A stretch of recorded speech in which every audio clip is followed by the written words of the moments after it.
Salam gənc kiber ekspertlər.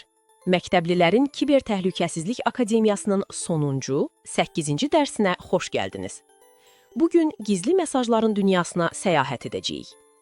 İnternetdə məlumatları qorumaq üçün iki maraqlı üsul var. Kriptoqrafiya və stenoqrafiya. Onların nə olduğunu öyrənməyə hazırsınız? Kriptoqrafiya məlumatı gizli bir kodla şifrələməkdir. Məlumatı oxumaq üçün xüsusi bir açara ehtiyacınız var. Məsələn, qədim dövrlərdə Sezar hərflərin yerini dəyişərək gizli mesajlar yazırdı. Bu, ən sadə kriptoqrafiya nümunəsidir.